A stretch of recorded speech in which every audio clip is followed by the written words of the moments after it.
Greetings, friends and comrades.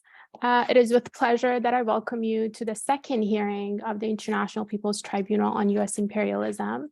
And today we'll be talking about the impact on economic coercive measures on the DPRK. As with all of our events and hearings, today's proceedings also transcend borders and time zones, connecting people from all corners of the globe, while I'm joining you from what's known as Ottawa, where it's almost midnight. Others are joining us from locations spanning from the very west to the very east, resulting in a diverse range of greetings from good evening to good afternoon and even good morning.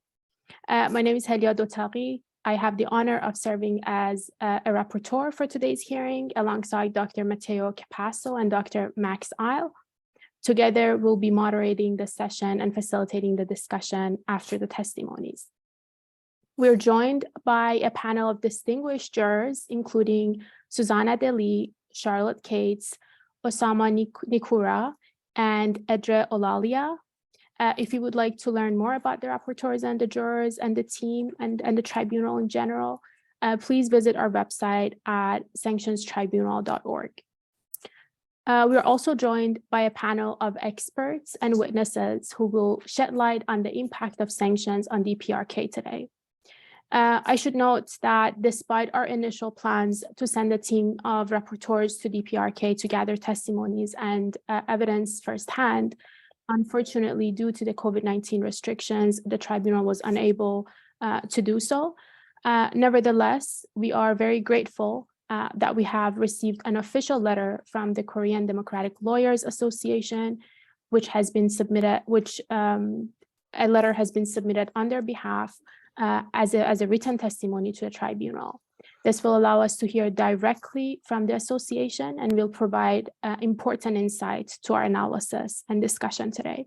Matteo will start us by reading the letter on their behalf, but before I give the floor to Matteo, I would like to note that after Matteo, we'll be hearing from Ju-Hyun Park, Jun Sasamoto, and Niloufer Bhagwat.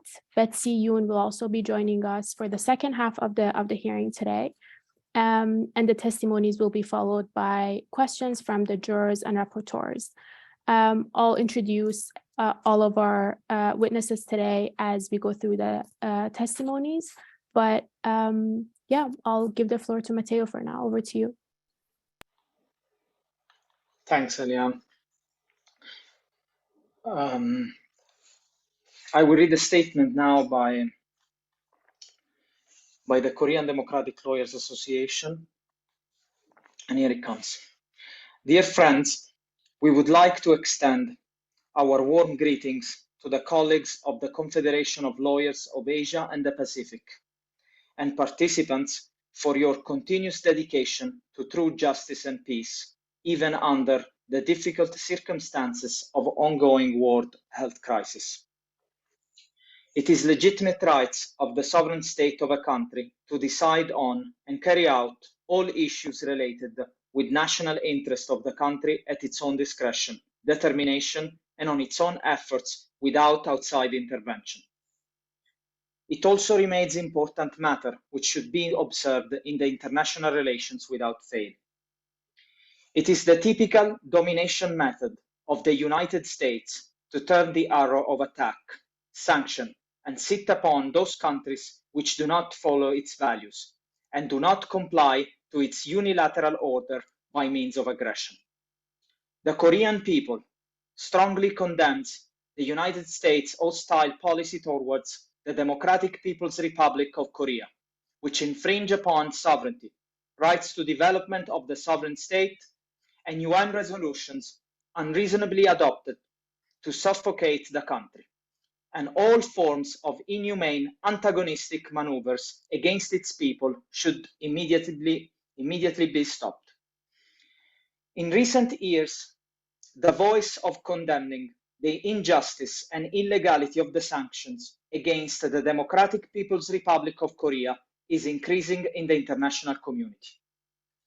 Anti-Democratic People's Republic of Korea sanctions are, from beginning to end, a manifestation of the evil purposes of the hostile forces aimed at the frustration of the social system in the Democratic People's Republic of Korea by means of total blockade, stifling the overall economy of the country, thus creating grave circumstances in the people's life. The Article 9 of Chapter 2, titled Code on the Crime to Peace and Security of the Mankind, adopted in 1954 by the 6th United Nations International Law Committee, clearly stipulates that it is a crime to the peace and security of the world when one party takes political, economic, coercive measures against others by imposing one's own will for one's own interests.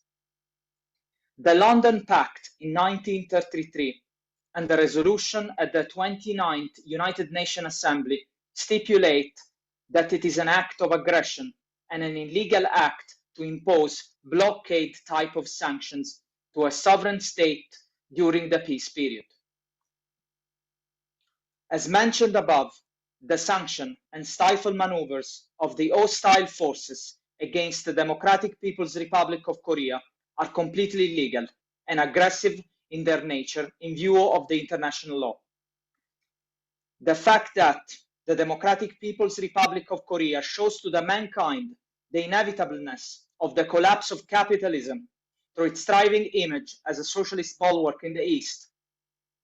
The fact that the Democratic People's Republic of Korea is proudly going its own way of development, unrestrained by the international order set up by the US and its chain of dollars. The fact that the Democratic People's Republic of Korea is maintaining the firm anti-United States independent stance and is applying the brake to the United States strategy for world dominance. Those are the true reason that the United States is fervent for anti-Democratic People's Republic of Korea sanctions racket. Even under the barbarous sanctions and stifling of the United States and its following forces, unprecedented in the history of the mankind, our republic is unshakably advancing on its way of development, and its economy is continuously thriving rather than being stagnant nor stifled.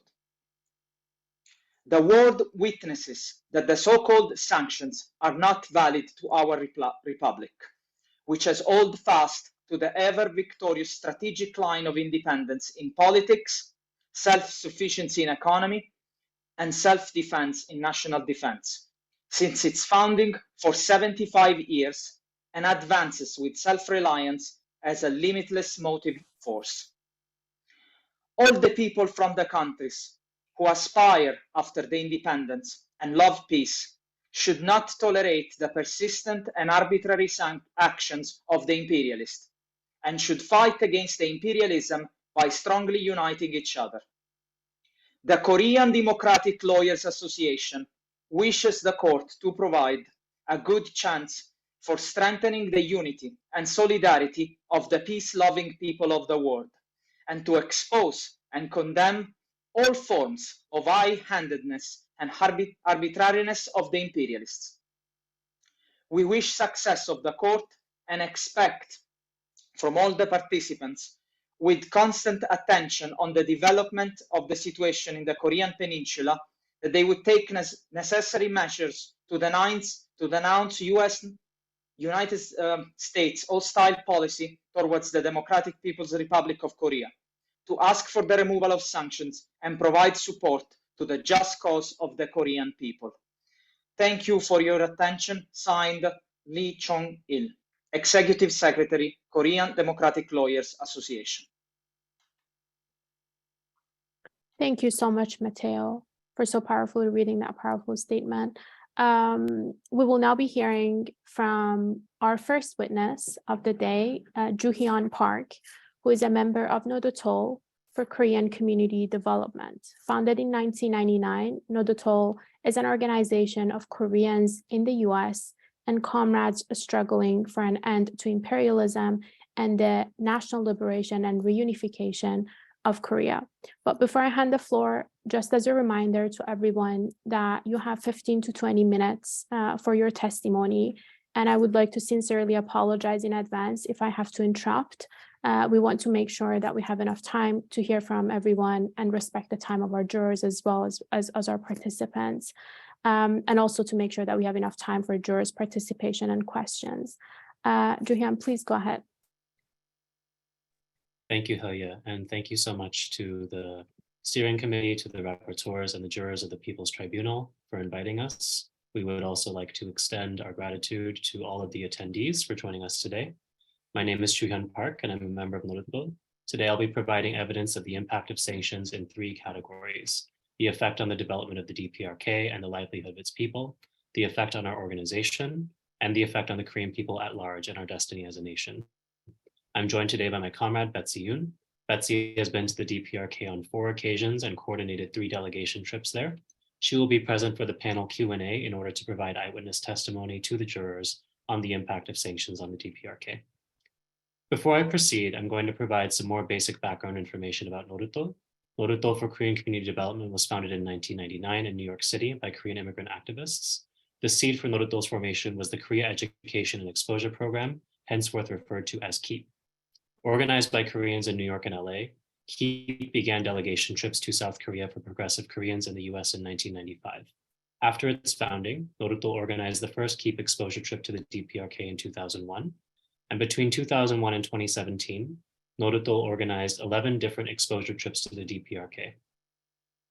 We've prepared some photos with you to share with you from our 2009 and 2011 DPRK delegations. I'll go through these quickly.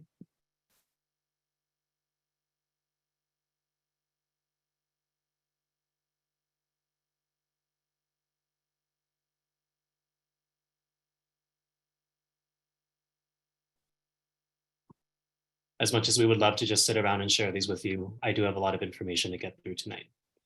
Unfortunately, we were forced to end these delegations in 2017 due to the unilateral US travel ban against the DPRK. Today, Nodutdol operates in multiple cities in the US, and we are dedicated to organizing and building the anti-imperialist revolutionary struggle and for Korea's national liberation and reunification. I'll now commence with our organization's testimony. Unilateral and coercive measures against the DPRK must be viewed in the context of the division of Korea and the unfinished Korean War, which the US remains a belligerent party to, as no peace treaty has ever been signed.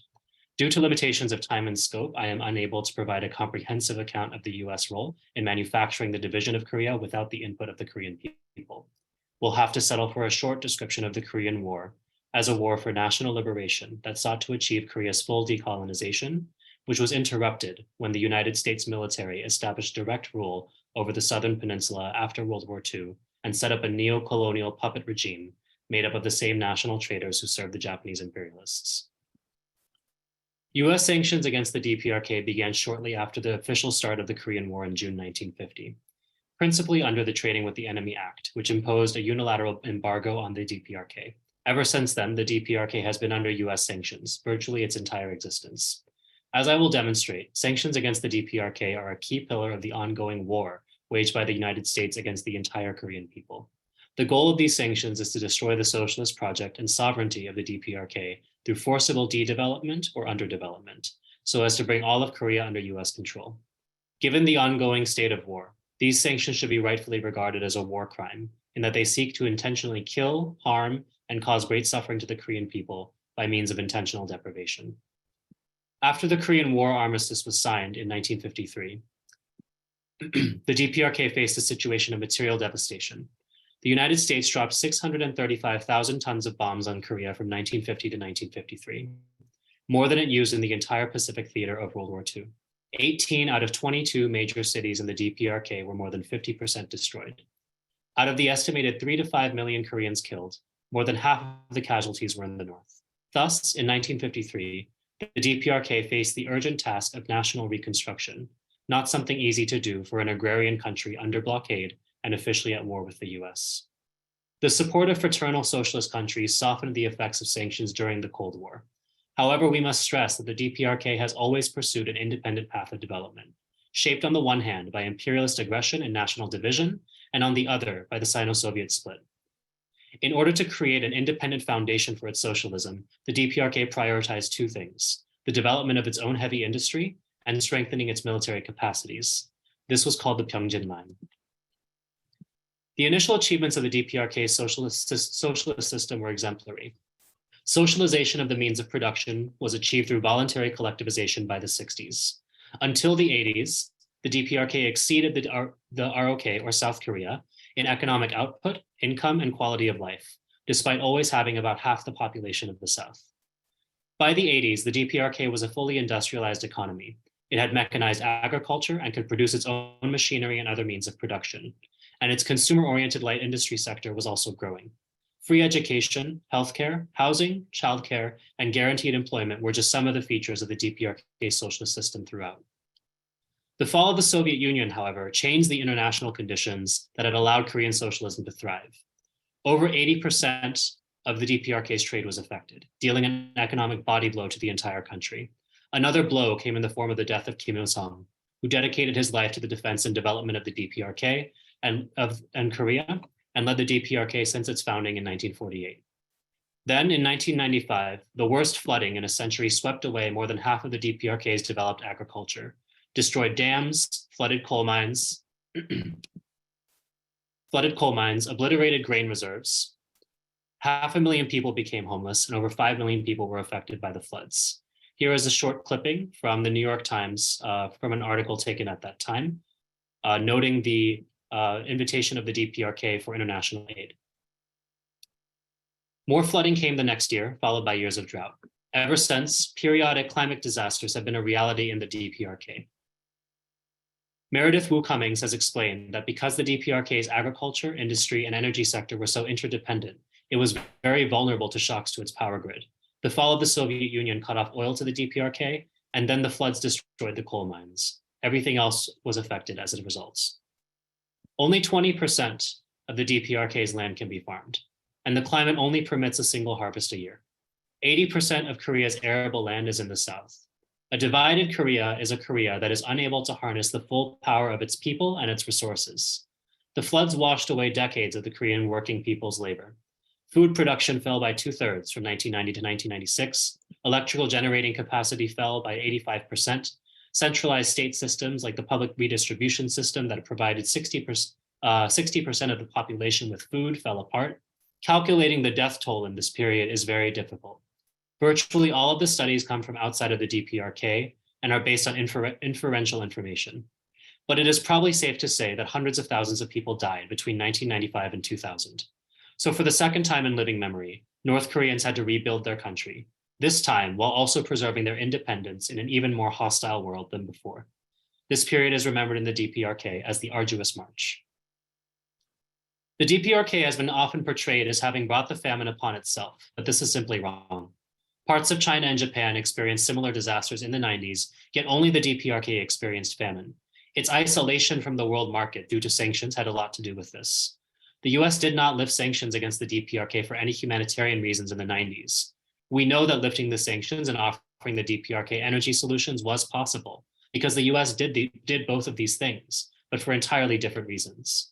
The DPRK's nuclear energy program was that reason. In 1994, the US and DPRK signed the agreed framework, whereby the DPRK would receive light water reactors from the US so that it could not use its nuclear energy program to build nuclear weapons. In return, the US would normalize relations with the DPRK. The agreed framework failed because the US did not uphold its end of the bargain. The light water reactors were never delivered.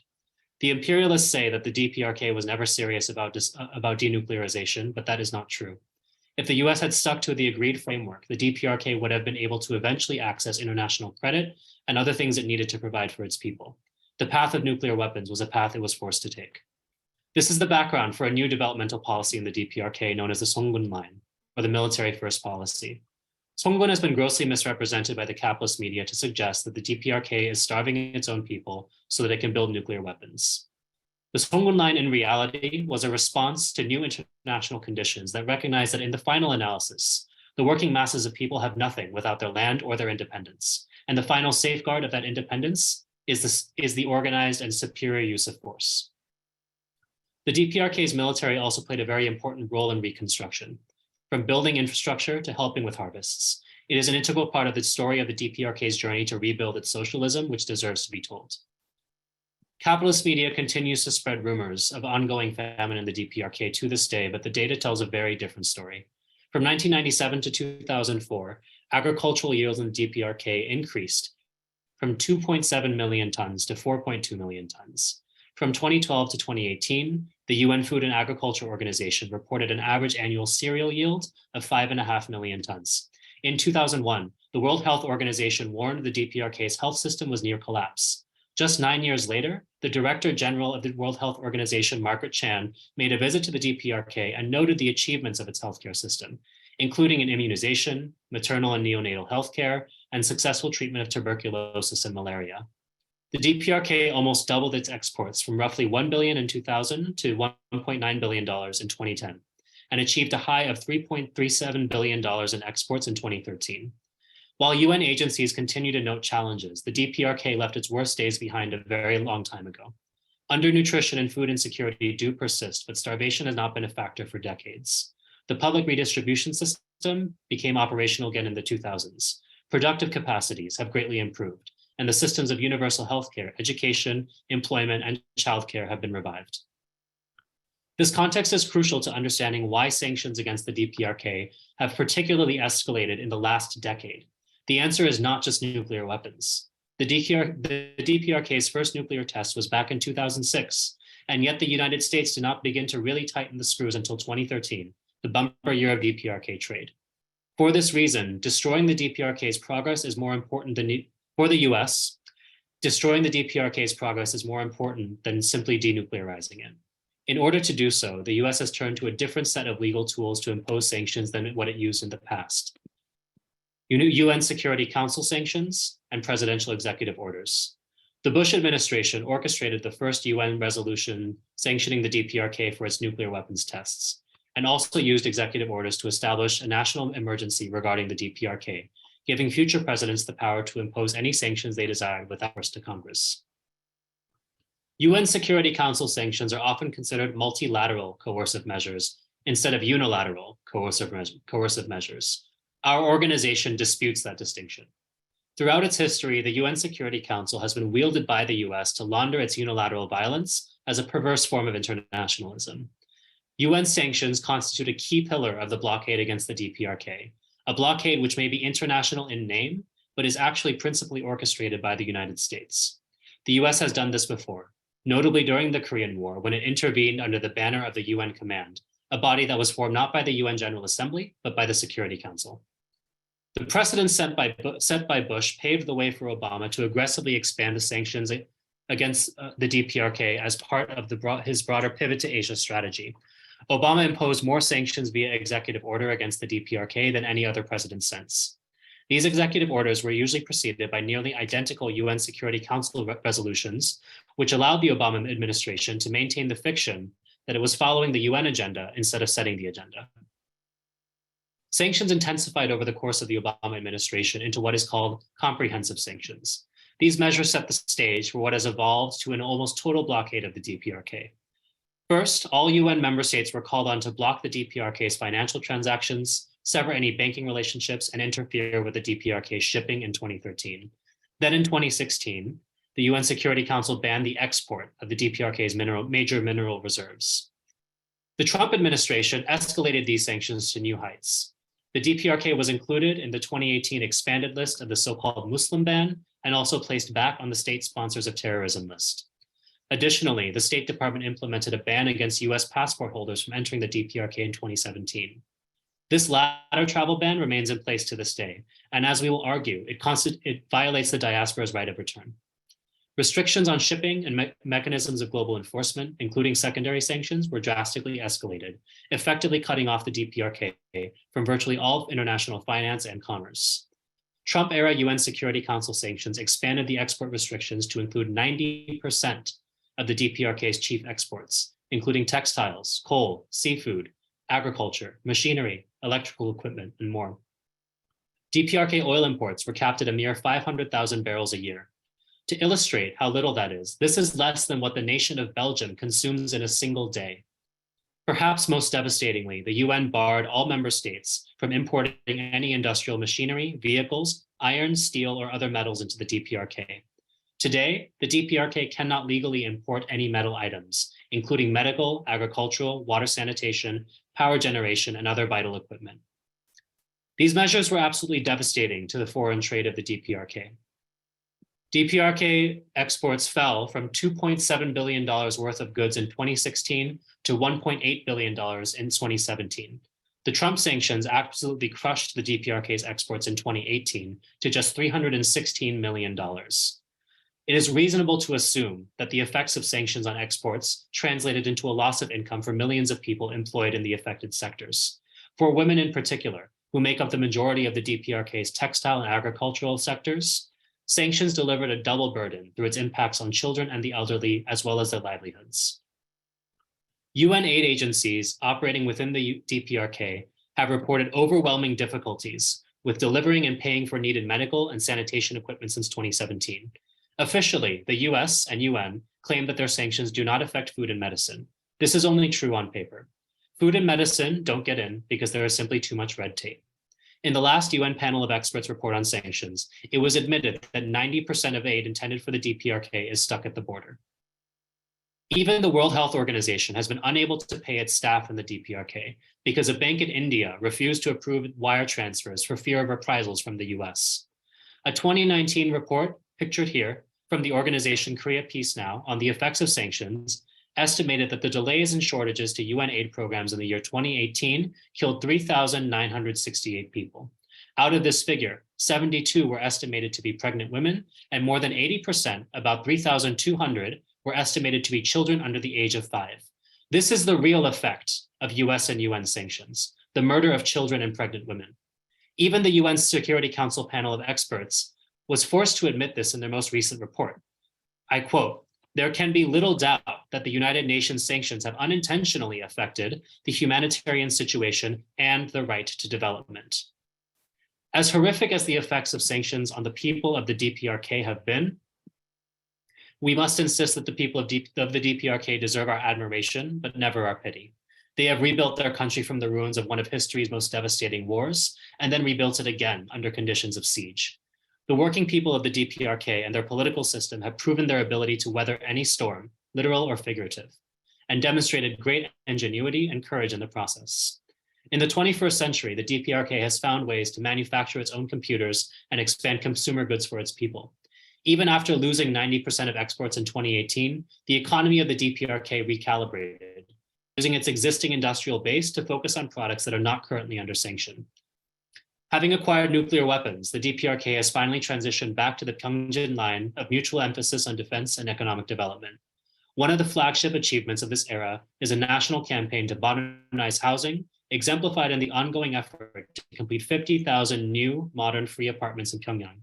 As I speak today from New York City, a place where more than 65,000 people are homeless, and even more apartment units are sitting empty, the stark contrast between the people-centered system of the DPRK and the profit-centered system of the United States could not be more clear. I turn now to the impacts of sanctions on the Korean people at large. Koreans trace our origins as a people back some 5,000 years in the past, and our peninsula was first united under a single state in the first millennium CE, and remained in a unified state from the year 918 until annexation by Japan in 1910, and then division by the United States in 1945. We can therefore say that the Korean people have been one for close to 1,000 years, and the Korean nation as a distinct historical formation has existed for a roughly similar length of time. The division of Korea had no basis in the democratic will of the Korean people. It was a situation entirely manufactured through force by the United States in violation of the right of self-determination of the Korean people. Today, sanctions and the US policy of aggression against Korea continue to manufacture this division by actively impeding reunification.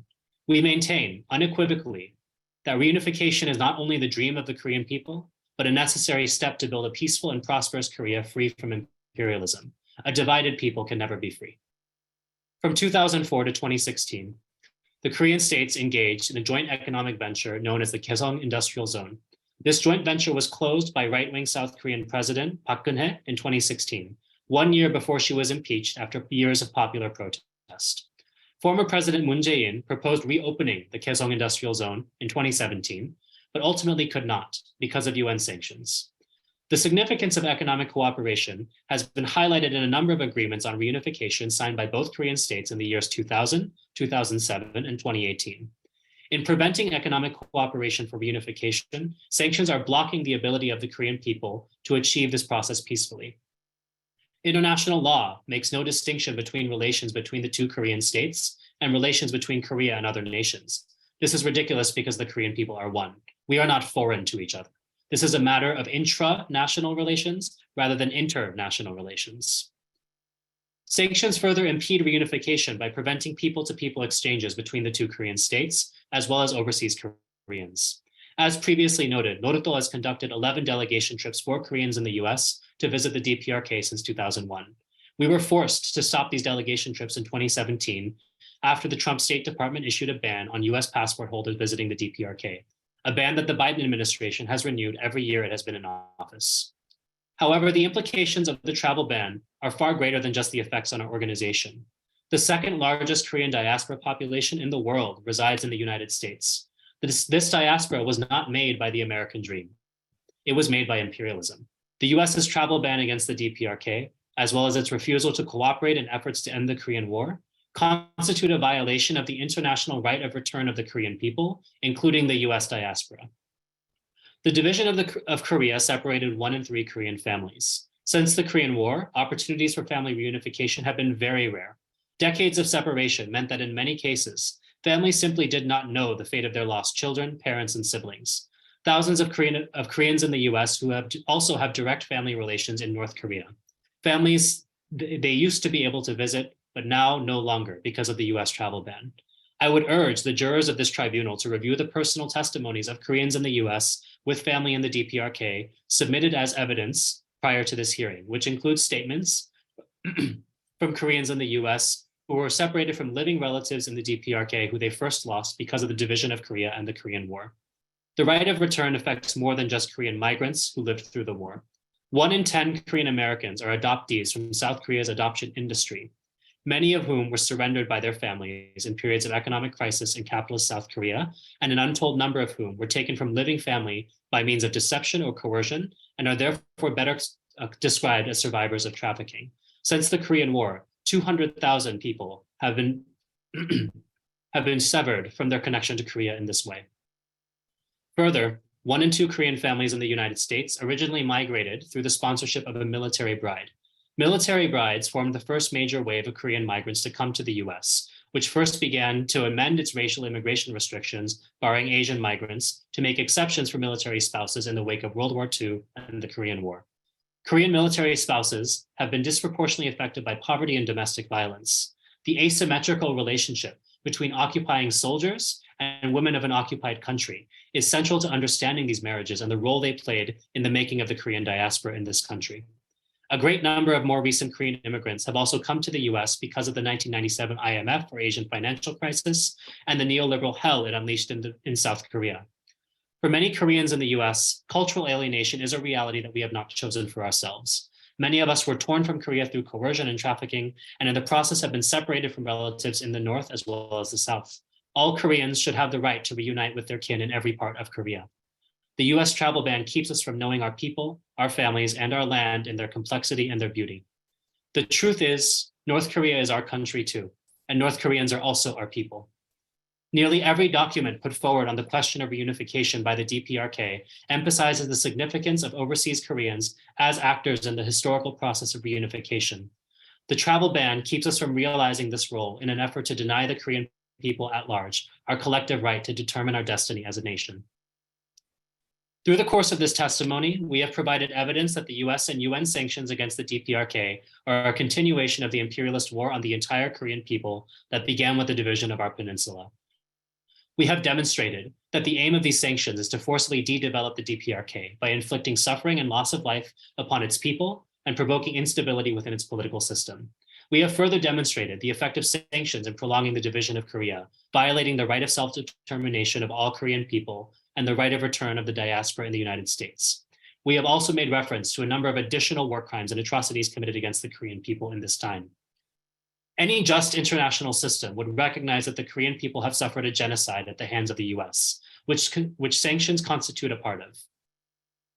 The US has directly and indirectly killed millions of our people since 1945.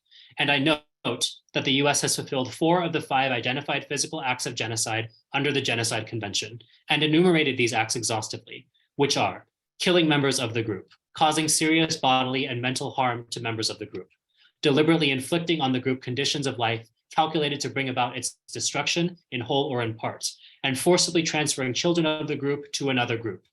However, the Genocide Convention explicitly excludes cases where mass killings occur for quote unquote political reasons. This exposes the absolute farce of modern international law as an extension of bourgeois law at the world scale.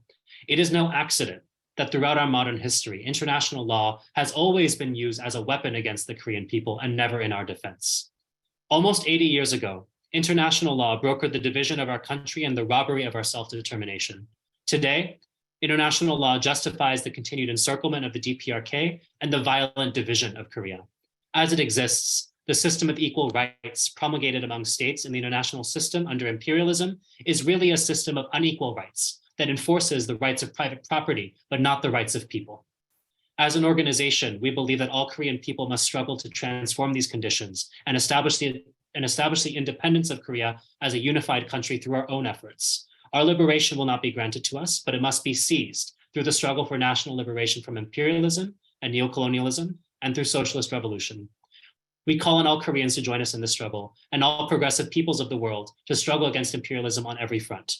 Thank you once again to the steering committee, the jurors and rapporteurs of this tribunal, and to all people who have taken the time to hear our testimony. We conclude our remarks.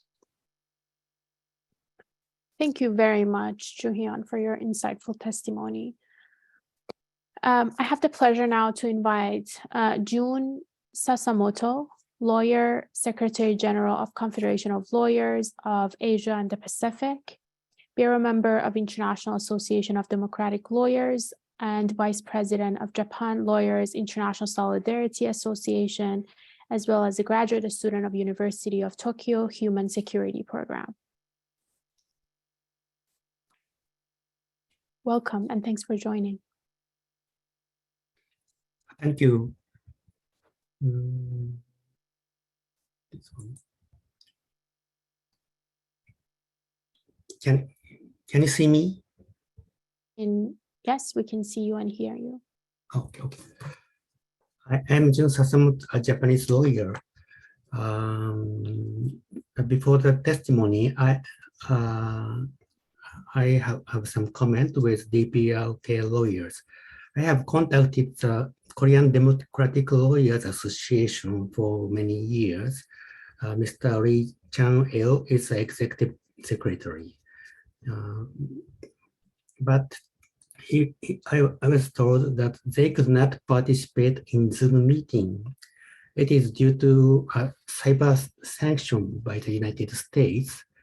I confirmed it. Cyber sanction was confirmed by the United Nations.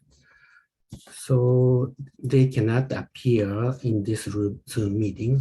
So I tried to go to DPRK this year to get some testimony and evidence, but I could not enter the country due to the closure of the country due to coronavirus pandemic. So I cannot fully report on the impact of the economic sanction inside DPRK, but I visited Pyongyang in 2019 as a fact-finding team about the case of the 12 weightless abduction case. Abduction was conducted by South Korean government. So I will report some of the information at the end of this testimony. From now, my testimony will mainly focus on the content of the unilateral economic sanction and its legal issue. Economic sanction against DPRK, especially since its nuclear test in 2006, include unilateral economic sanction, not only by the UN Security Council sanction, but also by the United States, Japan, South Korea, and the EU, etc. First of all, I would like to introduce how Japan and South Korea view economic sanctions against DPRK. Since I am a Japanese lawyer, I will mainly talk about how the general public in Japan perceives the economic sanction against DPRK. In Japan, the government and the media take mostly critical tone toward DPRK, especially in the nuclear test, missile launches, and abductions of Japan nationalities. In 2000. The result, the image of DPRK is not good. And DPRK is perceived as a country of productions, nuclear weapons, and missiles in Japan. Therefore, DPRK's claim that it possesses nuclear weapons for self-defense of the state has been ignored. And so, there are few criticisms of the US nuclear weapons or Japan's nuclear umbrella. Most of Japanese public are aware such weapons are necessary for the defense to deter DPRK. Many Japanese citizens have the impression that economic sanctions against DPRK is a matter of course. On the other hand, Japanese media and government never report the reason why DPRK has come to possess missile and nuclear weapons. The historical background of DPRK's nuclear position is after the end of the Korean War, the United States concluded the US-South Korean Mutual Defense Treaties in 1953 with South Korea and placed US military base in cities like Seoul, which is very close to DPRK. In addition, United Nations Command, it is one of the army, began to be stationed at the US bases in South Korea. They say it is for monitoring the armistice agreement of the Korean War, but the United Nations Command, which initially consisted of 16 countries, but now consists of only the United States. So the UN command in Korea is actually US forces. The US has stationed US military bases within a very short distance from DPRK. And since Korean War, the United States has maintained a military posture that would be a nuclear attack on DPRK at any time. This has caused DPRK to feel a sense of national crisis, especially after September 11 terrorist attacks in 2001. President George W. Bush designated DPRK along with Iraq and Iran as a part of the axis of evil and made them a military target of the United States. The threat was realized in the Iraq War in 2003. DPRK, feeling the threat of its own survival, conducted its first nuclear test in 2006. Nations and other countries imposed a number of economic sanctions on DPRK after this nuclear test in 2006. This military threat by the US to DPRK is the main reason for the DPRK's possession of nuclear weapons. In the Western media and in Japan and the South Korea media, they don't take this historical background into account and emphasize only DPRK's nuclear tests and missile launches. That is why the Japanese public have a feeling that economic sanctions against DPRK are taken for granted. The US sanction was by the Park Ju-Hyun. So I I commented very brief. Economic sanction by the United States. Juhyun, I apologize for interrupting. I think you are hitting your mic with the papers or something's happening. We can't hear you clearly. So if you can, Sorry. thank you so much. Sorry for interrupting. I talk about US sanctions. Economic sanctions by the United States began with Export Control Act in 2050. DPRK and the United States have little trade. Independent sanctions by the US have not been effective. But political meanings of the US sanction is to punish the third countries organization and the individuals who do not comply with the UN Security Council sanctions. Sanctions by Japanese government consists of implementation of UN sanction and Japan's own sanction. I can see, I can share the slide. And these are the Japanese sanctions against DPRK, and there are many kinds of sanctions, but all the sanctions are categorized 3 or 4 categories.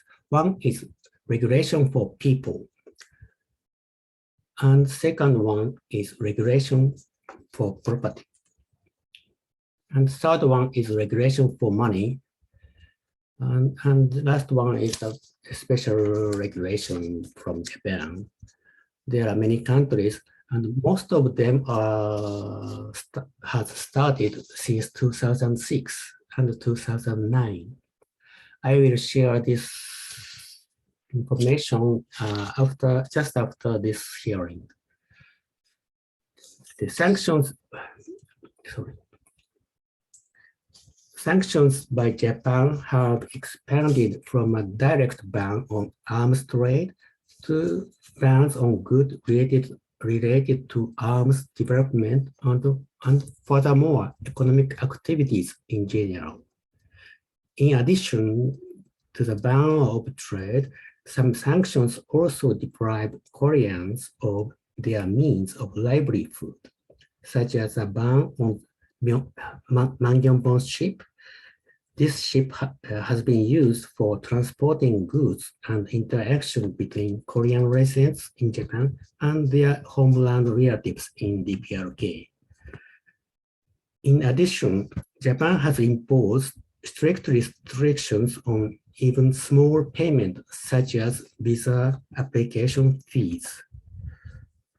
Some of the economic sanctions imposed by the United States and Japan are designed to ensure compliance with UN Security Council sanctions. Japan's economic sanctions prohibit, in principle, all transactions related to the movement of people, goods, and money. After the 2006 nuclear test, laws and regulations were revised one after another, and now the movement of people, trade, and transactions are almost entirely restricted. These sanctions go beyond Security Council sanctions. Then, how should we legally see these economic sanctions that are not based on UN Security Council resolutions? Article 41 of the UN Charter states that Security Council may decide to impose sanctions by means other than the use of force, and this assumes that Security Council finds a threat to the peace, breach of the peace, or act of aggression under Article 39 of the Charter.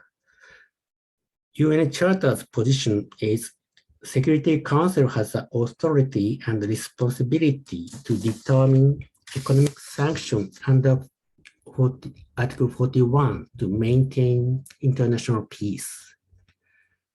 In the United Nations, economic sanctions that are not past the UN Security Council resolution are called unilateral coercive measures because they are imposed unilaterally by an economically rich country against a country that is not economically rich. Historically, economic sanctions have been used to impose economic sanctions on Japan, including enormous reparations for the World War I that contribute to Hitler's rise to power. The economic encirclement of the Western powers against Japan before World War II, it was called ABCD encirclement. It is ban on oil, steel, and other exports. That is said to lead the outbreak of World War II. As such, economic sanctions have caused significant damage to the targeted countries and led to hostile interstate relations. And it escalates the military bloc confrontations. It would also pose a threat to the livelihood of the citizens of the targeted countries. The same is true of the economic sanction against Russia by Western countries now in the Russian invasion of Ukraine. Excluding Russia from international financial settlement institutions or restricting natural gas imports would intensify the confrontation between the West and Russia. It caused the danger of dividing international community. Economic sanctions were one of the factors of the break of World War II. So countries should avoid coercive sanctions without following the international law. The UN Charter should be interpreted in a limited way and should be legitimate only if there is a Security Council resolution under Article 41. Unilateral coercive measures are illegal in that regard. So my organization, IADL, International Association of Democratic Lawyers, issued a statement that says economic sanctions against Russia by Western countries during the Russian invasion of Ukraine are against Article 41. In the United Nations, how the UN views unilateral coercive measures. United Nations also takes a position that unilateral coercive measures not based on the Security Council resolution are illegal. In its 2014 resolution, United Nations established a mandate of its special rapporteur.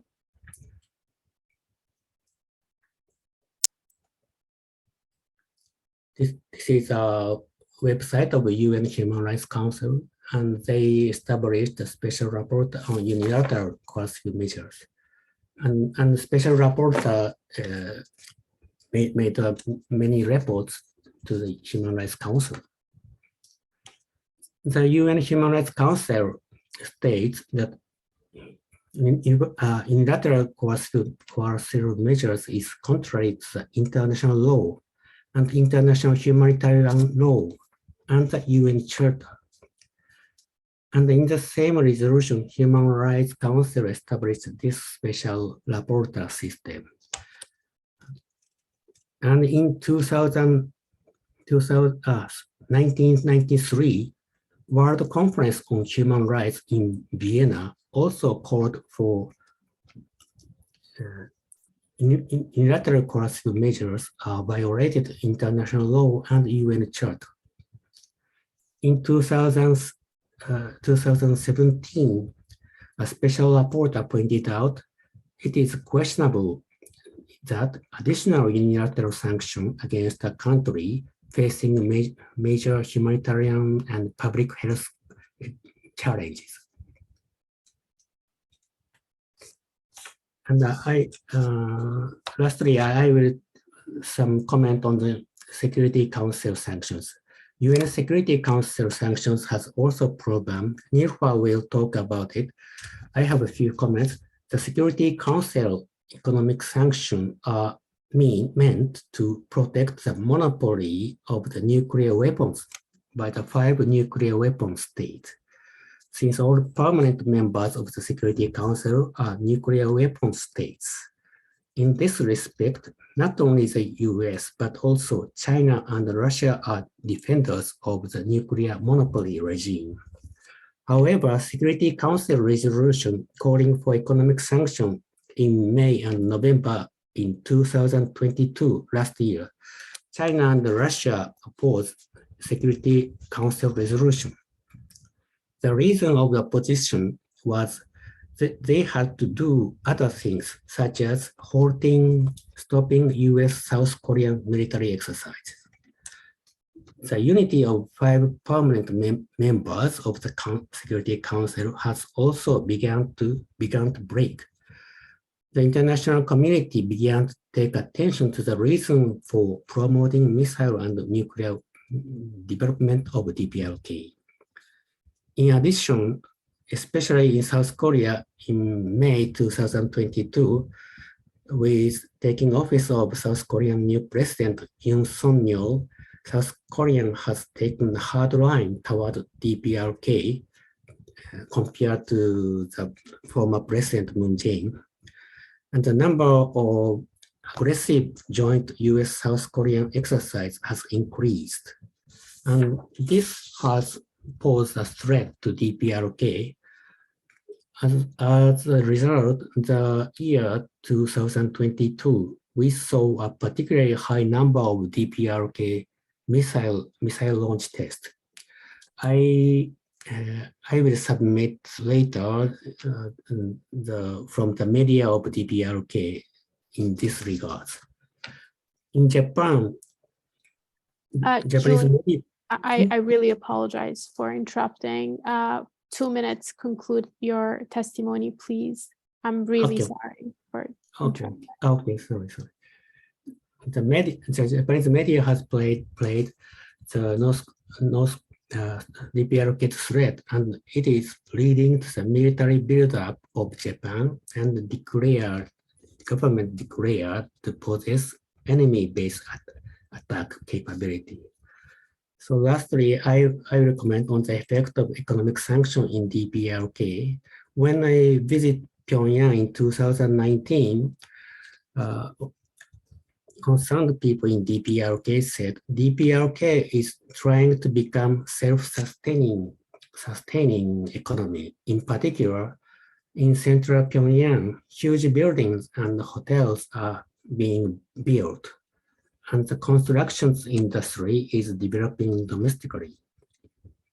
However, Security Council resolution in 2017, it called for the ban of labor overseas. It has become more difficult for the DPRK citizens to maintain their livelihood through the migrant work. And it makes the country's economic situation even worse.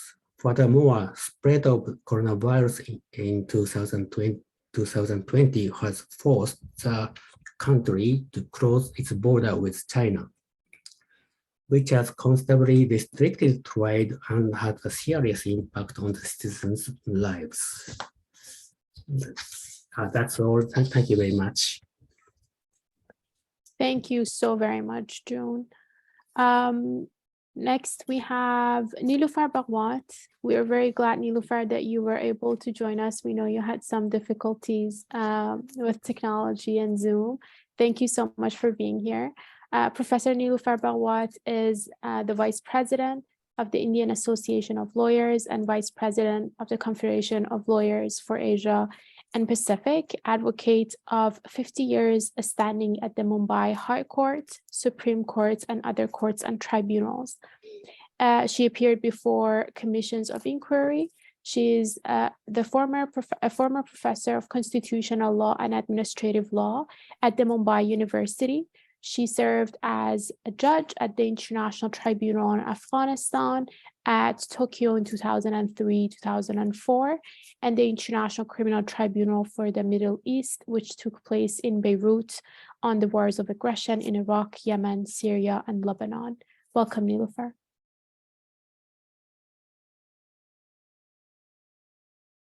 We can't hear you. You're not on. There you go. Try now. Nope. Unmute yourself. Yep. Dear members of the jury, can you hear me now? Yes. Can you hear me now? Yes. Thank you, Niloufer. It's perfect. Dear members of the jury, sanctions are a continuation of war by other means.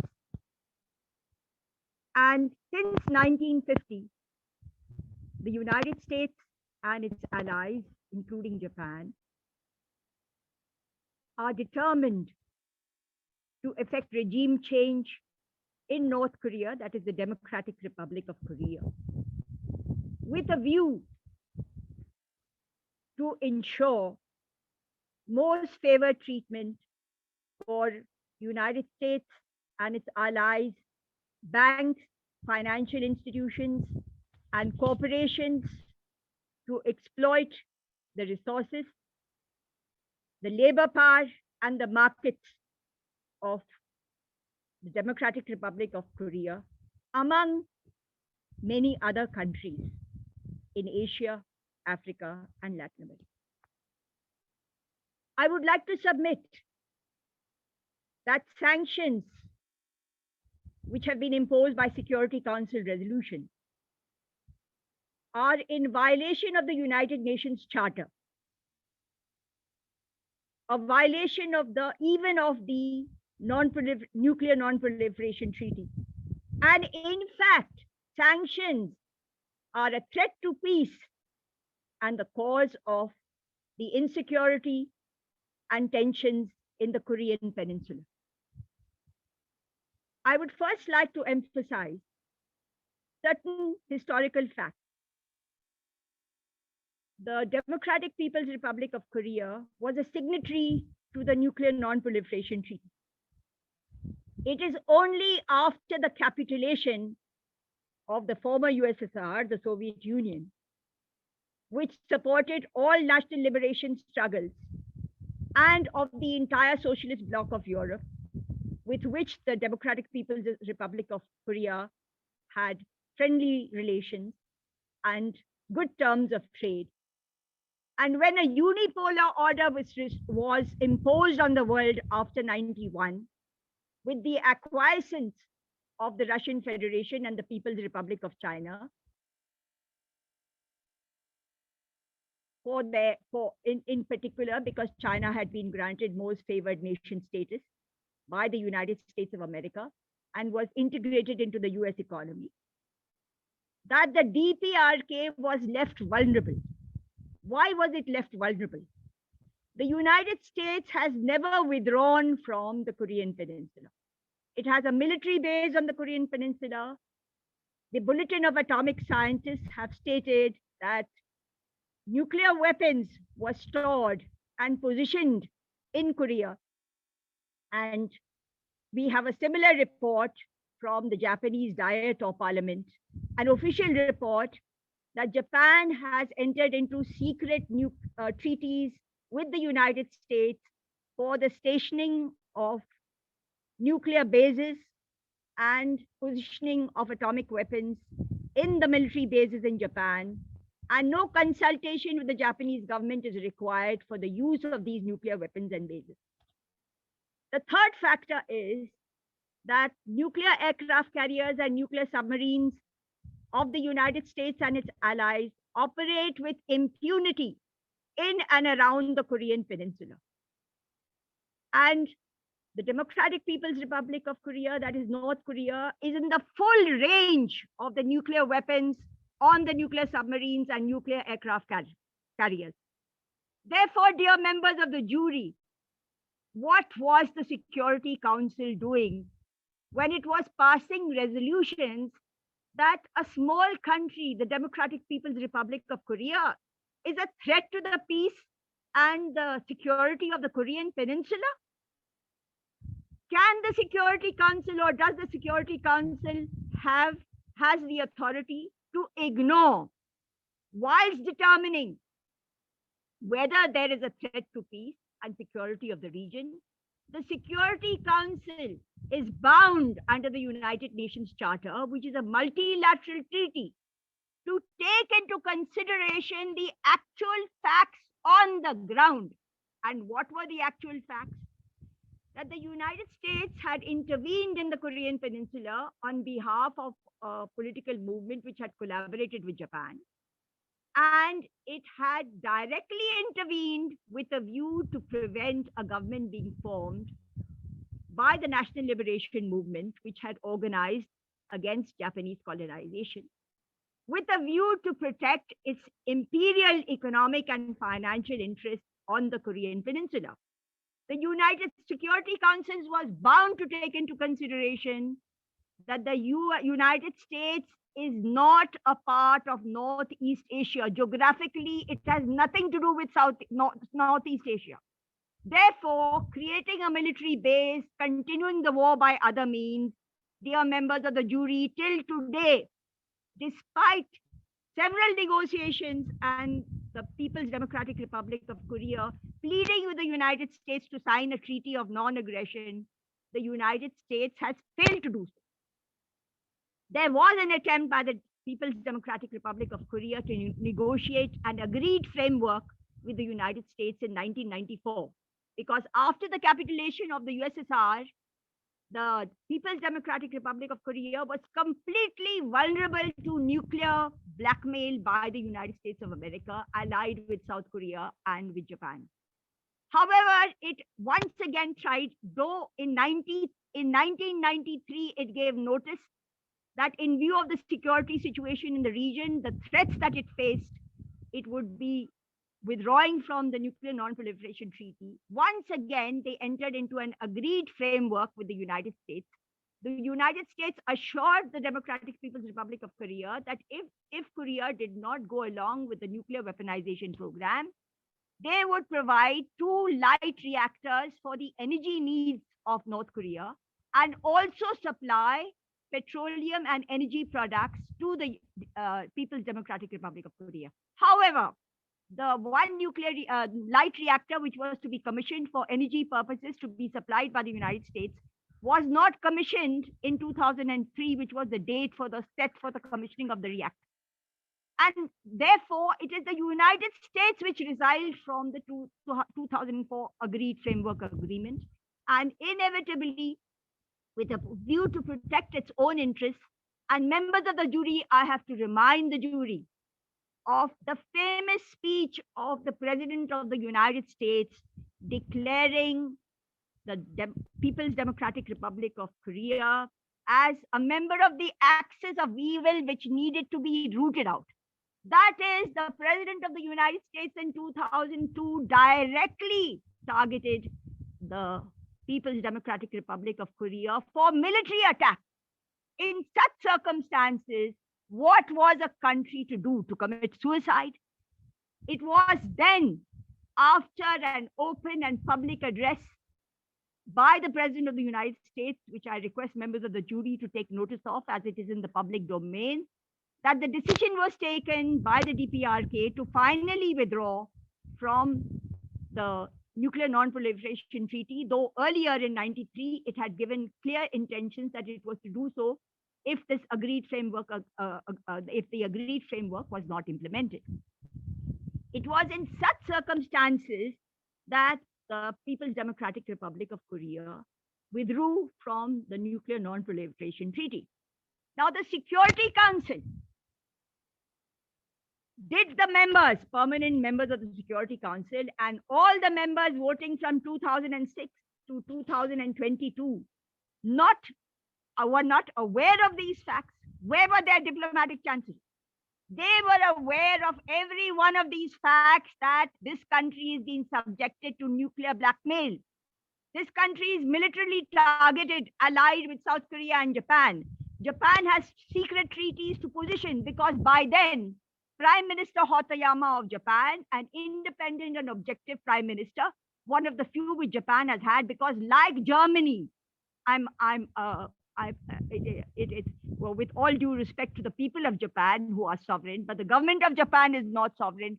Till today, just like Germany, Japan is politically and militarily controlled by the United States of America. And any prime minister who does not fall in line is either politically removed or otherwise through other means. And I do not wish to go into that. The Security Council was aware. Both the Russian Federation and the People's Republic of China as permanent members, and the UK and France and US, they were all aware of the nuclear blackmail. The Russian Federation was not strong enough to exercise its veto because they were still gaining time to strengthen themselves. And therefore, they went along, as they did earlier in the bombing of Libya. Both the People's Republic of China and the Russian Federation went along with the bombing by NATO, by NATO forces, as they did later rather. And this was the situation. Was the Security Council not aware that after 2001, country after country was run over by the United States of America, which had put 7 countries immediately targeted for attack, among many others: Afghanistan, Iraq, Syria, Libya. And I would last ask members of the jury this question: what happened? Libya and Iraq disarmed themselves of all weapons of so-called mass destruction. Did that protect those countries? Did it save the countries from obliteration and the havoc caused? It was genocide of millions, the seizure of Iraq and Libya's financial assets, pure financial plunder in full view of the Security Council and the international community. The Security Council was aware. The Security Council has resorted to an illegality. The Security Chapter 7, members of the jury, cannot be read. This entire sanctions resolution and threat to peace and security has to be read with the United Nations Charter as a whole. This charter is a multilateral treaty which mandates that there is a principle of sovereign equality of all states. Why was the People's Democratic Republic of Korea singled out? Israel has been a nuclear weapon state for decades now, and Israel has posed a threat and was at war with several countries in the region and has seized Palestinian territory. Why do we not find a Security Council resolution against Israel? And we find this country which is actually targeted, whereas Israel is an ally of the United States of America and France and the UK, not targeted. So these are the facts. The Security Council cannot act in violation of its own charter. And it mandates under Article 2.1, the organization is bound on the principle of the sovereign equality of all of its members. You cannot single out states and not single out other states. This is not the purpose for which the United Nations Charter or the United Nations was created. And Article 2.4, why was the security not considering this article? All members shall refrain in their international relations from the threat or use of force against the territorial integrity or political independence of any state or in any manner inconsistent with the purpose of the United Nations. Why did the Security Council not take into consideration Article 2.4? That the DPRK is threatened. It is clearly threatened. It is targeted by the President of the United States as an axis of evil. All other countries which have been targeted have been run over, and this country is next. We cannot pass this resolution. It is an unjust and invidious resolution. Members of the jury, if members of the United Nations conspire in the Security Council to pass resolutions of this kind to suffocate and strangulate the economy of the country and to push into hunger and devastation the people of a country, every member state who has voted for these are illegal resolutions of the Security Council passed from 2006 onwards, and they are a threat to peace. The resolutions allow for the interdiction of any vessel of the DPRK. A vessel can be seized under the pretext that it's carrying cargo, which is sanctioned.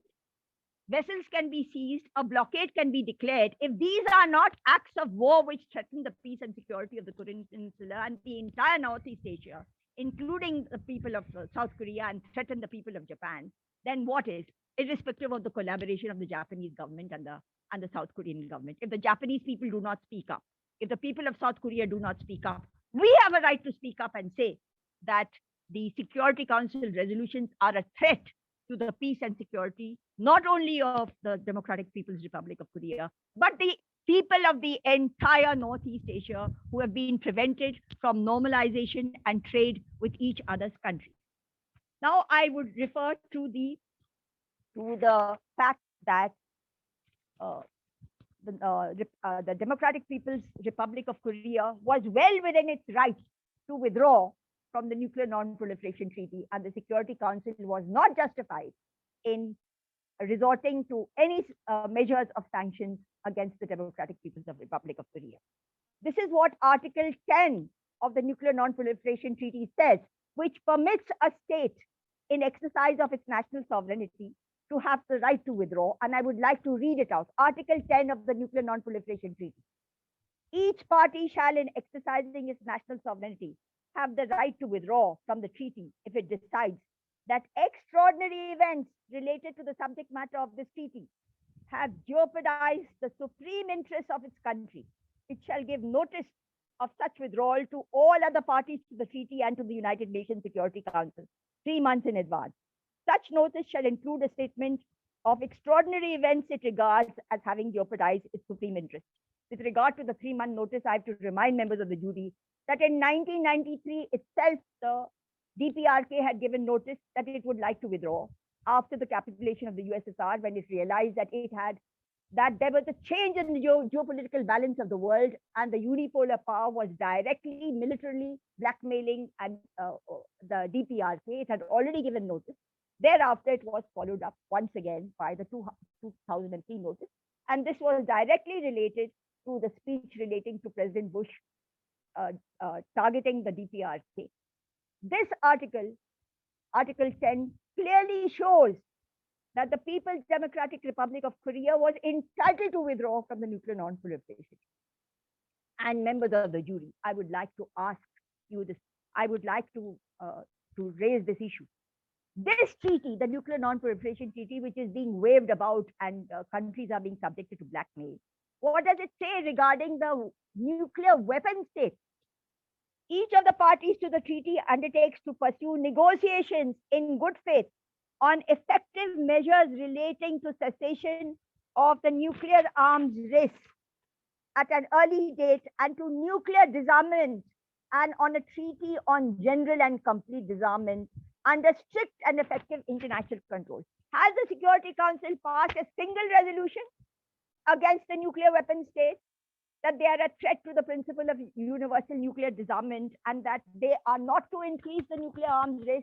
The president of the Russian Federation has said that the United States refuses to negotiate any further treaty in furtherance of nuclear disarmament. Now, there is a head of state saying that I have appealed to them in the interest of the world, that a nuclear war is not in the interest of the world. And members of the jury, we are on the brink of one such war, nuclear war.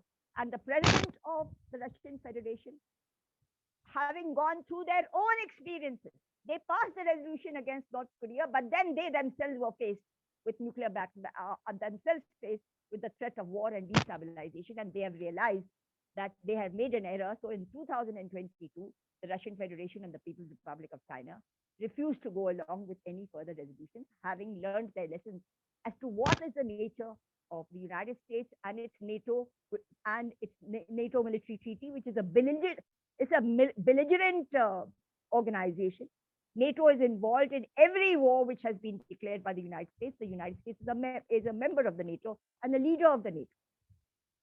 Therefore, members of the jury, I demand that legally the Security Council resolutions be declared illegal, invalid, in violation both of the United Nations Charter, in violation of the Nuclear Non-Proliferation Treaty.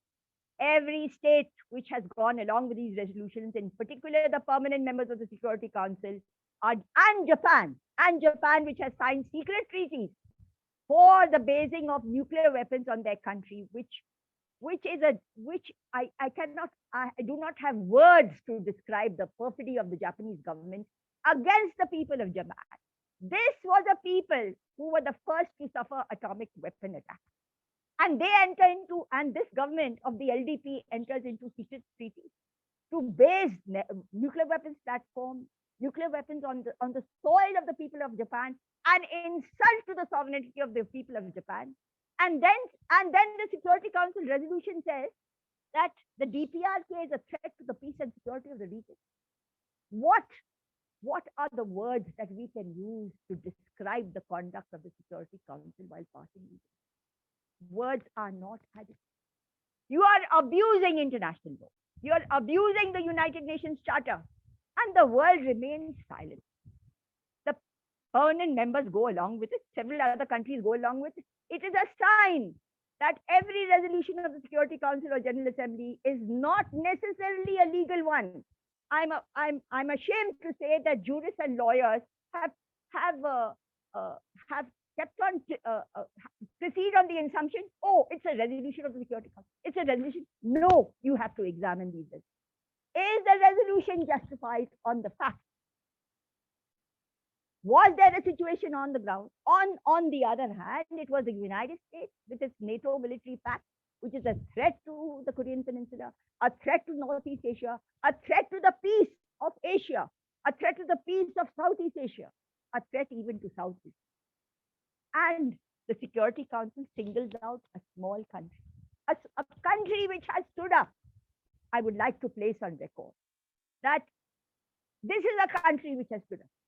I visited South Korea on a legal mission along with my colleague from Japan, Mr. Sasamoto, and we interacted with the Korean Association of Democratic Lawyers and various other institutions and people and organizations which we visited. I'm glad to say, and I'm proud to say, that they have overcome, but under tremendous hardship. And I was informed that the worst period was after the capitulation of the USSR and the socialist bloc. Because so long as there was the USSR and the socialist bloc and the non-aligned and a good non-aligned movement, they were able to trade with these countries. And they never felt isolated. But when you convert it into a unipolar situation with the capitulation of the USSR, and the leaders of the Communist Party of the Soviet Union did this, Mr. Gorbachev and Boris Yeltsin, they capitulated without any written guarantees. Oral guarantees were accepted. They said the 90s were the worst period. After that, they have overcome.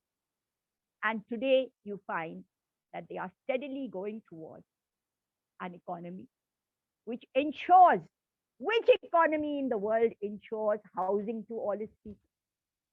Which economy in the world ensures work to all its people? Which economy in the world ensures healthcare to all its people? And yet, the world tried to impose hunger on this country. Then it tried to take advantage of the hunger, which they had imposed by saying that, well, you see, this is the economic situation. So therefore, you create a situation, and then you use that very situation to try to secure regime. My case rests here.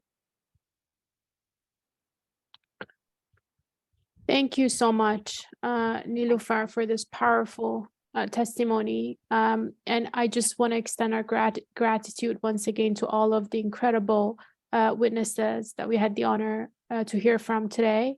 I'm going to turn the floor to Matteo and Max for the second part of this panel. But before I do so, I'd like to once again introduce Betsy Yoon, who is a librarian and a member of Nodutdol for Korean Community Development. Betsy has coordinated 3 delegation trips to the DPKR and visited the country 4 times, and they'll be joining us for this second half to provide eyewitness testimony as well. Over to you, Matteo. Well, yeah, I want to thank you again, everybody, for the testimonies and witness statements. It was really, wonderful. It was really, really dignified testimonies from all of you. I want to thank you again. each one of you for this. So we open the floor now for questions from the jurors, if there are. And let me see. To our expert witness, or otherwise we can start, me and Max.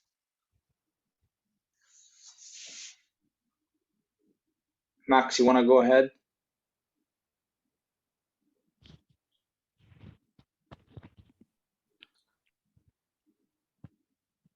Sure. So I have a first question, which is, I wonder if the speakers could expand a little bit more about the effects of the floods to the extent possible on Korean development, and how this how the imperialist context and fall of the USSR amplified that vulnerability. Thanks. Anybody wants to take this question? Oh, sorry. Yeah. Charlotte, you want to go ahead with your question now, or? Sure, I can ask a question now, and then the witnesses could take both at the same time. Yeah. I really just wanted to ask, I know that most of the speakers have at some point been on a delegation to the DPRK, and you've all given, including Betsy, who I would love to hear from, you've all given very powerful testimony, both about the effects of sanctions and also the extent to which the DPRK has gone to develop itself and protect its development, protect its resources, and protect its ability to engage in independent development. Of course, at the same time, in any context, these kinds of economic coercive measures have an effect on the economy and the people. And so I wanted to ask you, from your eyewitness experiences, what have the effects of the sanctions and coercive economic measures been on the people of Korea in terms of their daily lives, as well as in the broader picture of pursuing their independent path of development, including a path to reunification? Thank you, Charlotte. Juhyun, should I give you the floor back to you and we start back from you? Sure. I won't be able to address the question of the delegation trip, as I myself have not had the opportunity to participate in such a delegation. I can speak briefly to Max's question regarding the impact of floods on national development. So I think I should clarify here that the 1995 flood was by far the worst that had hit the DPRK. However, since then, there have been a number of other climate disasters that have been unfolding in the region and that have impacted the DPRK specifically. There was another flood in 1996. There was a tsunami in 97. There was a drought that lasted throughout the region from, I believe, 1996 to the early 2000s.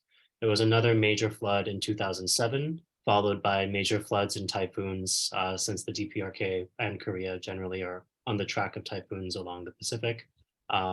In, I believe, 2016, 2018, and most recently in 2019. So these have had varying effects, as different weather systems will. However, there are a number of different public information available about the estimates of the number of those displaced and those killed. By far, 95 was the worst experience. I shared the New York Times clipping that estimated $15 billion in damages. That's a figure from the DPRK government. And that stated that over 5 million people had been affected. And it's believed that out of that 5 million, about 500,000 people were rendered homeless. To give a little bit of a picture of the impact specifically on the economy, in 1990, the annual crop yield was, I believe, 8 million tons, and that dropped down to something like 2.5 in 1995. So that's more than a 2/3 reduction in the agricultural output of the country. Once again, the DPRK has a lot of geographical factors working against it to achieve food sovereignty. This would not be the case if Korea were unified. And I would also point out that South Korea is one of the world's top agricultural importers. And as a result of the US 2007 free trade agreement, has had its own agricultural sector decimated by the introduction of US agricultural goods. And farmers have been more or less, as is found throughout the third world and the global south, forced into a relationship of dependence with agribusiness monopolies, such as Cargill, Monsanto, what have you, for everything from seeds to tractors to fertilizer and other inputs. Shifting back to the DPRK a bit, I referenced a study from Meredith Wu Cummings that was released in 2002 regarding the full picture of what at the time was only being described as the famine in North Korea. And she, I think, did a very effective job of demonstrating how the particular form of mechanized agriculture and industrialized agriculture that took place resulted in a very close interdependence between agriculture and the heavy industry of North Korea, all of which revolved around the energy sector, which was necessary to do everything from operate tractors to maintain a very wide network of irrigation based on pumps that the DPRK had established in the 60s to free up, I believe, something like 1.4 million hectares of additional land for cultivation. Since up to 85% of the DPRK's power generation capabilities were affected by the flooding and the combined effects of the downfall of the Soviet Union, the result was that it was not only that lands were flooded and that people were displaced and that existing systems of work were disrupted, but also that they simply did not have the energy that they needed in order to operate the agricultural system as it existed. And so there was a kind of epical underdevelopment that happened where the DPRK was forced back almost into very, very simple means of production in order to achieve their agriculture. And since then, I will note that they have never achieved that 8 million ton crop production ever since. And I think a lot of that has to do with the fact that they've had to change the way that their agriculture works fundamentally, realizing that the kinds of technologies they use also has an effect on the soil, which makes it more or less vulnerable to impact from climate change. Thanks so much, Juhyun, for this very detailed answer to Max's question. I would like to pass now the floor to Betsy. Yeah, thank you for your question, Charlotte. I can share a little bit about what I personally witnessed there. And I think my experiences there sort of highlight the trends that I've heard from the speakers, which is North Korea has been suffering under sanctions, but at the same time, North Korea has been making a very concerted and determined effort to achieve sufficiency and to proceed with dignity in the face of very harsh circumstances. So the benefit of having gone there over a period of time is seeing the changes that have occurred.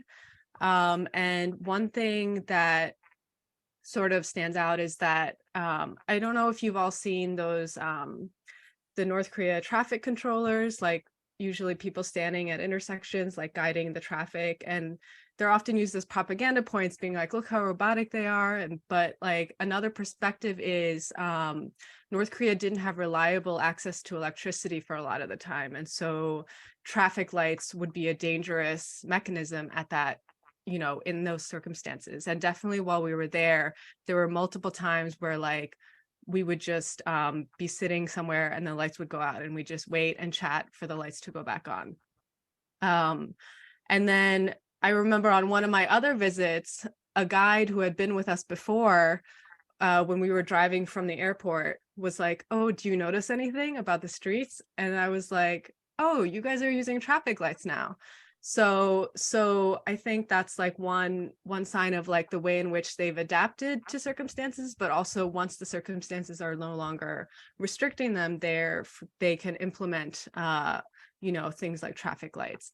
Other things are, we went to a steel factory where they make Juche steel. Juche is a philosophy of self-reliance. It's very complex, but to boil it down, a philosophy of self-reliance. And so Juche steel is steel that they can make within the constraints of sanctions. They can't import all this all the ingredients to make regular steel, I guess regular steel, if that's what we want to call it. But their scientists have developed a thing called Juche steel, which enables them to produce steel within the country within the resource constraints that are available to them. And the same thing with clothing. They have this thing they developed this fabric called Vinylon. And you probably have seen it in many pictures. Many people wear it, but they have, these are examples of like Juche in everyday life, from steel to clothing. One other example that I saw was we visited a clothing factory, and we were looking at the clothes and we were like, oh, they're so cute. Like, these look really nice. And then we looked at the labels, and the label said made in Germany, even though they were being made in Korea.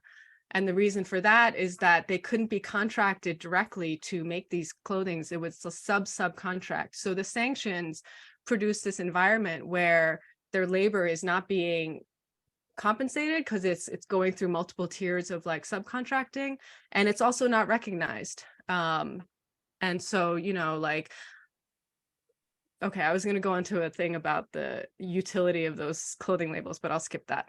Another thing is everyday items like toilet seats were a hard to replace commodity. And how can toilet seats be, something that would be considered something sanctionable? That's ridiculous.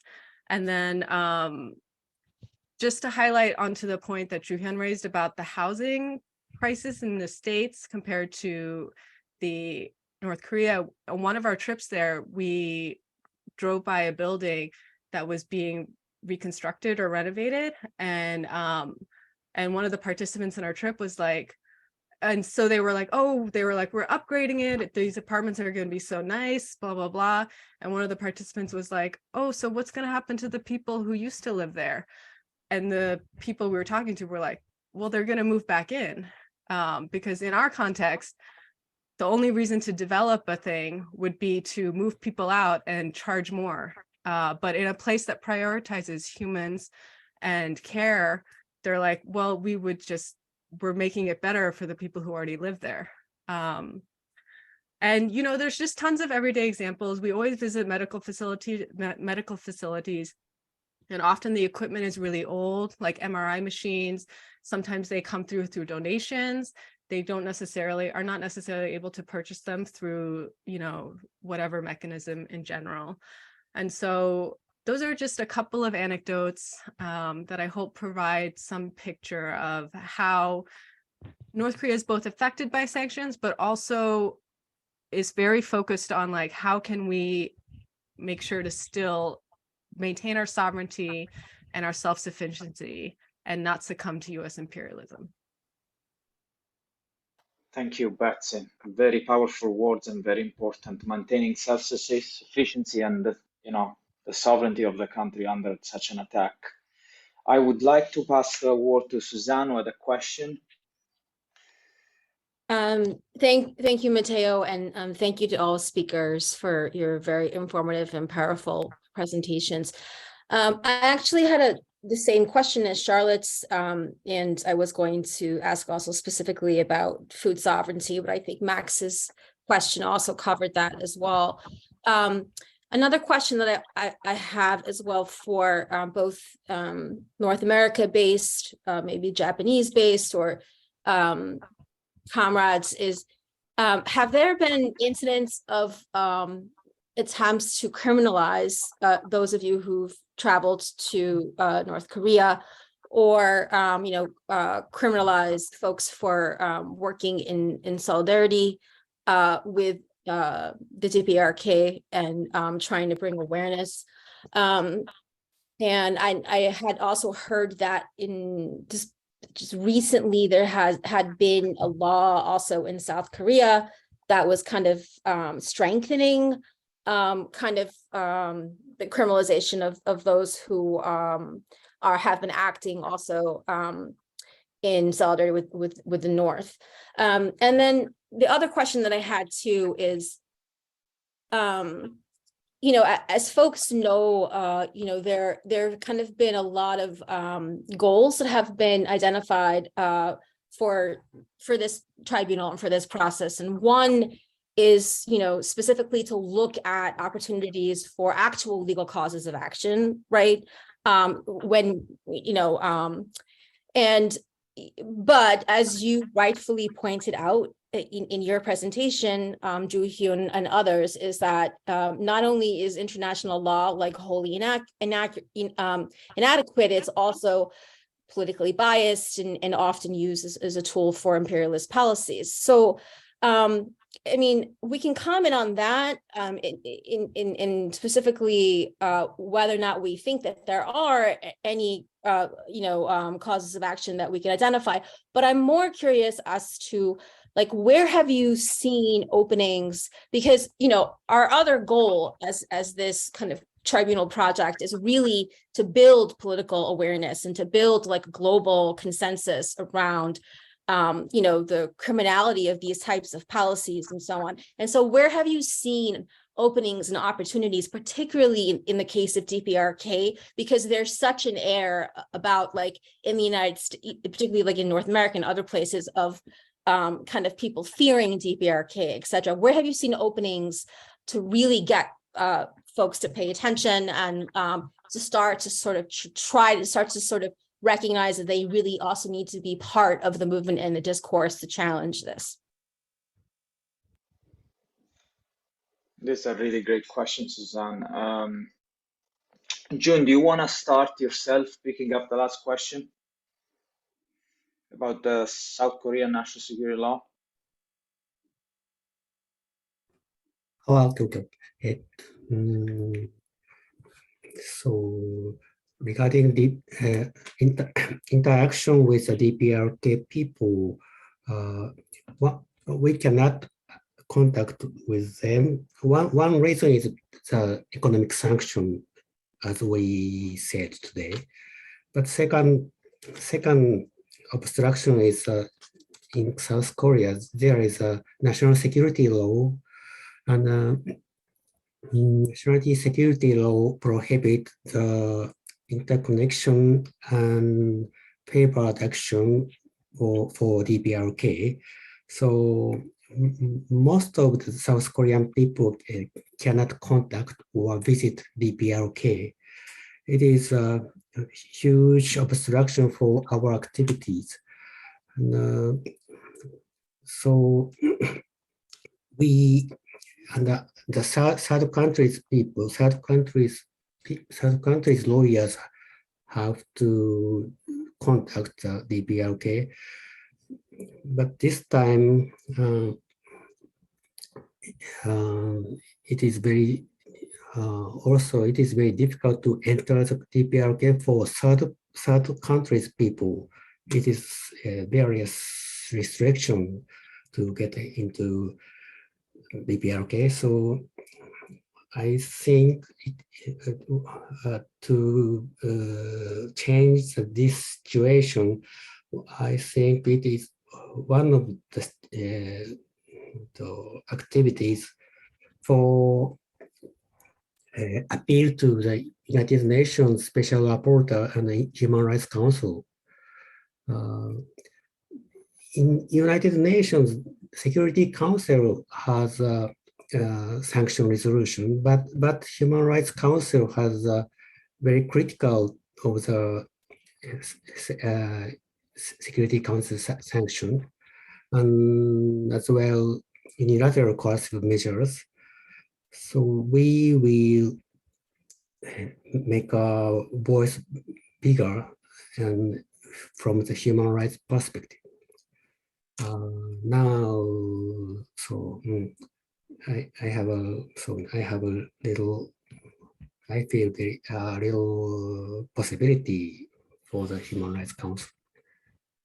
Thank you. Thank you, John. Thank you very much for your answer. Nilofar, I would like to pass you the question about the use of international law as being a tool of imperialism, if you feel like answering to the question of Suzanne on that.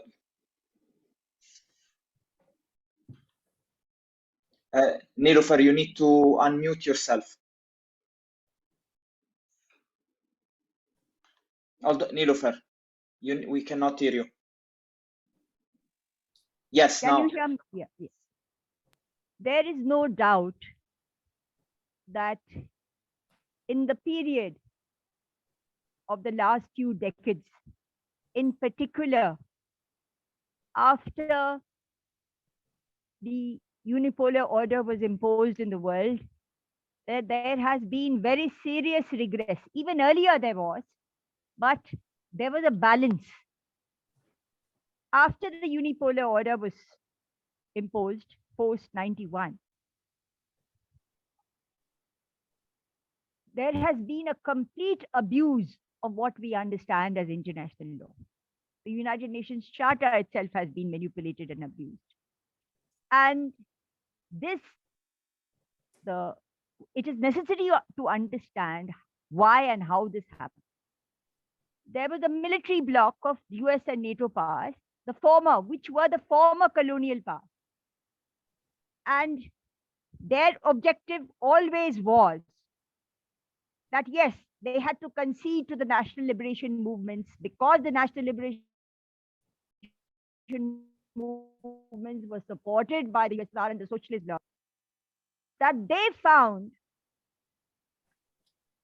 a situation which was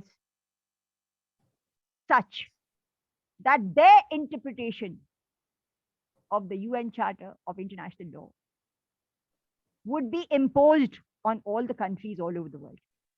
This went hand in hand with what we call the neoliberal ideology, that is the financial and economic recolonization of the world, either through military means, as in Iraq, Libya, etc., or through financial means.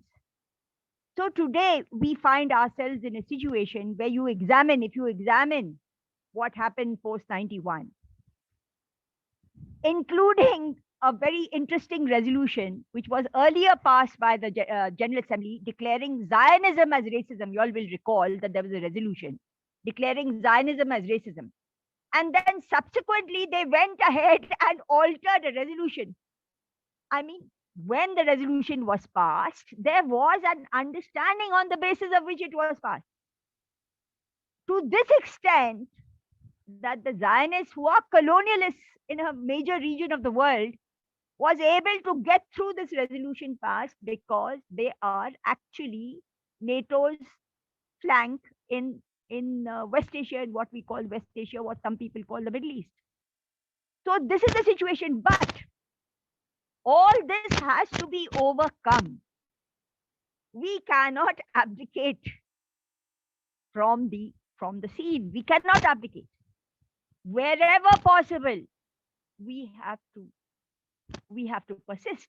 And this is where the weakness of the anti-imperialist movement and their interpretation, Cold War is over.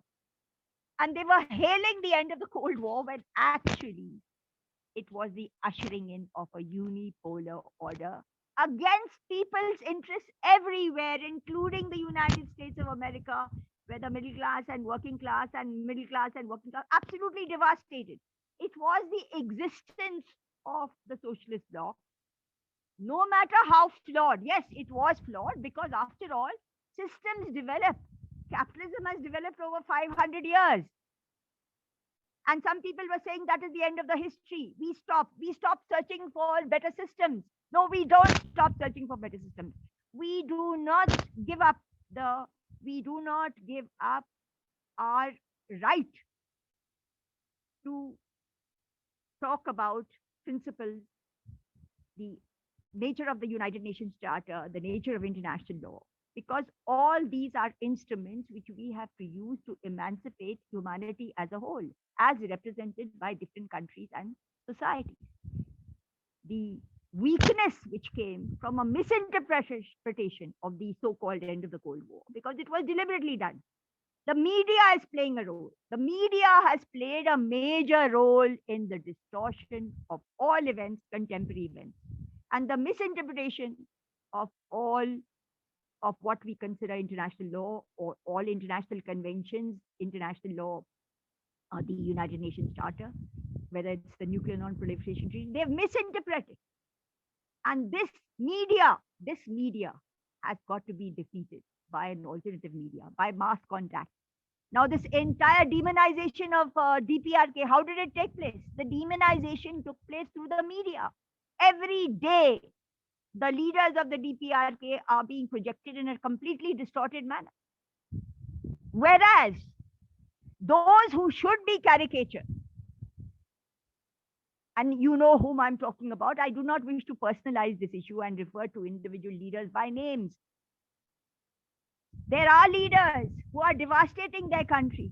Through these very sanctions they are imposing, they are actually devastating the economies of the United States and Europe. First Europe and then the USA is next. And they are not being exposed by the press, despite the fact that they are unable to provide any kind of leadership. There's a complete divorce in those countries between the leadership and the people. And Japan, of course, is one example which I've given, where a country which was devastated by US nuclear weapons has signed secret agreement. The government has signed, not the people, not the Japanese, that okay, you can base your nuclear weapons here, and you need not consult us when it is to be used. So therefore, where it's true that this has happened, however, we cannot give up the floor. The struggle has to go on, no matter how exhausted some of us may be. And it is true that there are some days when one has, particularly in the period where there was a unipolar order, all our countries, including mine, were taken over by a neoliberal economic philosophy, which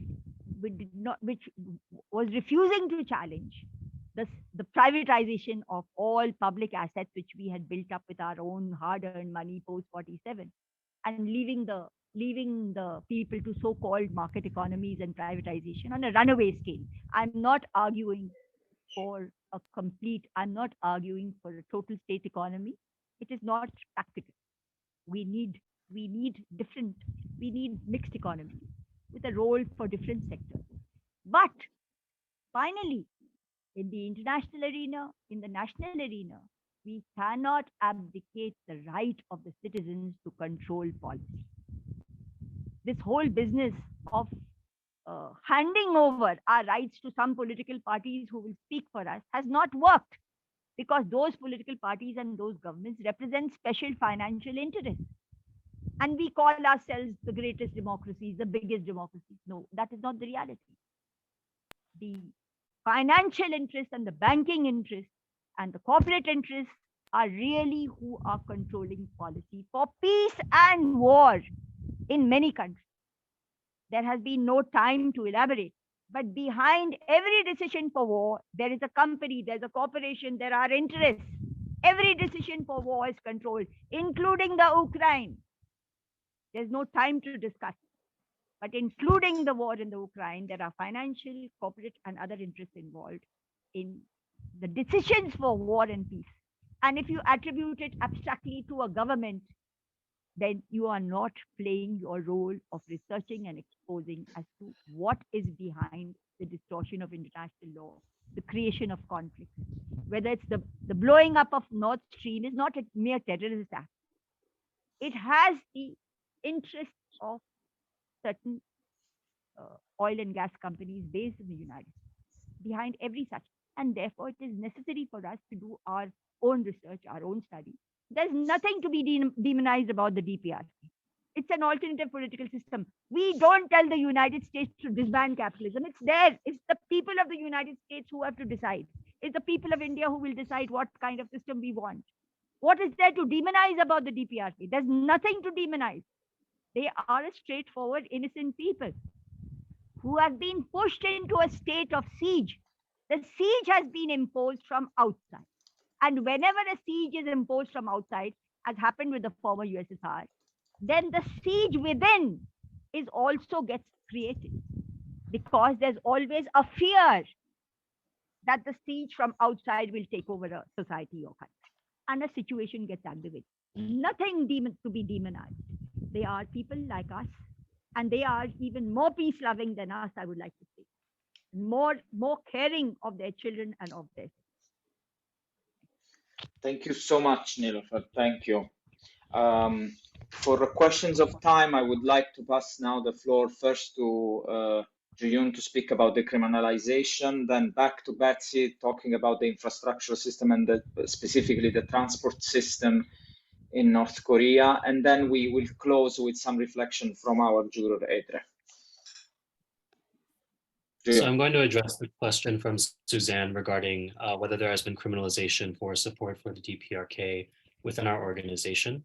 There is actually an instance that we can cite that surrounded the fight against THAAD, or the Terminal High Altitude Area Defense Missile Defense System, that was established by the US under the Obama administration in South Korea, which provoked a long-standing, still ongoing campaign actually, to stop the THAAD system as an expansion of the US military in Korea, and also as a key threat to the entire peninsula, since it is believed by many activists that the real purpose of this missile system is to use its radar as a way to monitor the missile activities of the People's Republic of China, thereby putting Korea in the crosshairs in a potential China-US war.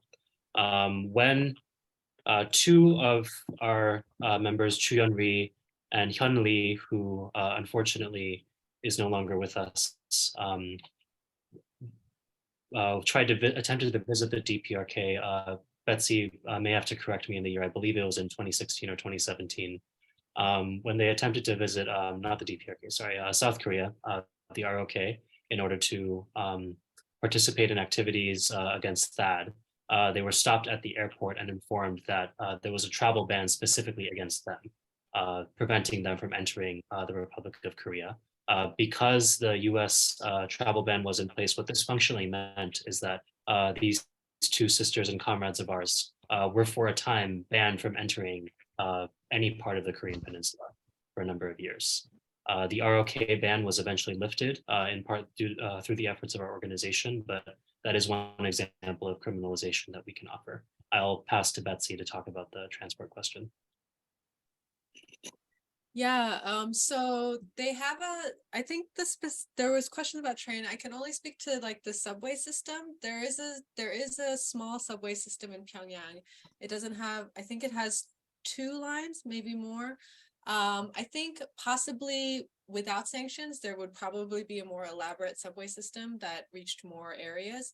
But regardless, the trains that we saw, it was like very clean, very orderly, well run. And I was talking with someone about the New York subway system and how I had developed claustrophobia after being trapped underneath some, because the New York train system, for those of you who may not know, often stops between stations for whatever reason, and then you're just sitting there in the dark, possibly waiting for the train to go. And so I had communicated this to the person I was speaking to in North Korea, and they were completely shocked to hear that in New York, the train system like just stops randomly. And so it's not a hugely detailed response.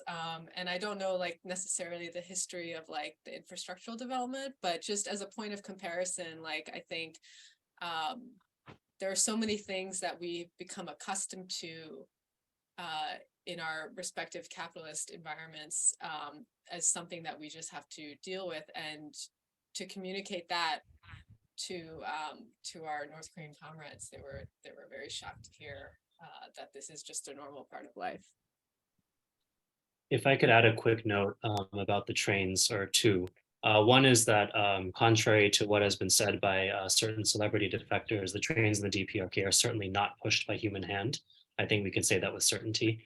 And secondly, there was a plan promulgated in the 2018 Pyongyang declaration, an agreement between the governments of North and South Korea to establish an inter-Korean railway. This railway never proceeded, and part of the reason for that, or really all of the reason for that, is because in spite of the demilitarized zone being the region that separates the governance of the ROK and the DPRK, the southern side is not administered by the ROK government. It's administered under the UN command, which has had a US commander for virtually its entire existence, and so is functionally really just an extension of the US military. And that body would not provide the permits necessary in order for ground to be broken for this inter-Korean railway to be built.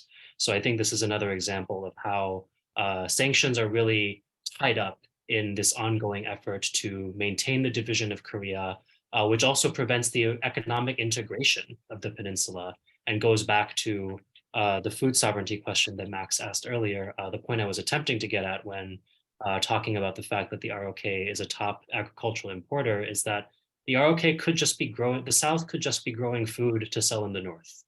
And this could be how food sovereignty is achieved in Korea. But imperialism is the main impediment to that. The actual physical partition of the peninsula is the impediment to that. And that's the thing I think we need to highlight. Juhyun, thank you so much. As we continue to learn about this murderous attack on the Korean people, I'd like to pass the floor to Edre for some reflections on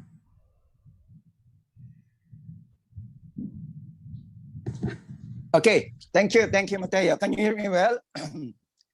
All right, Betsy, you haven't seen our train sister here in the Philippines, and we don't have coercive measures yet, no? But levity aside, as I said in the chat, I heard the testimonies and presentations very loud and clear and powerful. So I don't have any specific questions, and I would just like to share some of the reflections and comments that I've jotted down along the way with the indulgence of my colleagues. First of all, in the presentation of Juhyun, I do appreciate his highlighting that the factual situation in DPRK merit the application of the conventions and instruments on war crimes as well as violations of international law. And I think the challenge for all of us is how to continue to document these facts so that they will reach the level or the standard by which they can be actionable both in the international and national legal regimes. Secondly, I do appreciate the point of Juhyun that essentially, while there are appearances of the multilateralism of the sanctions, but at the end of the day, essentially, it's really a unilateral sanction led by the United States. It's not something that we have to keep on reminding our people. And thirdly, I would like also to speak to Susan's query about criminalization. We have a direct experience, as a matter of fact. No, it's not criminalization, but it's more of a repercussion or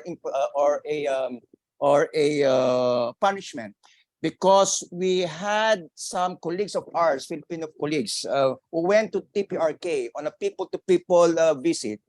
And then years or months after, when she was about to travel to the United States to participate in another people's tribunal, no, against a former president, she was banned. Before she boarded the Korean Airlines, no, she was banned for no reason. She was the only reason that was given to her was that Homeland Security said so. No, so that's a concrete example of the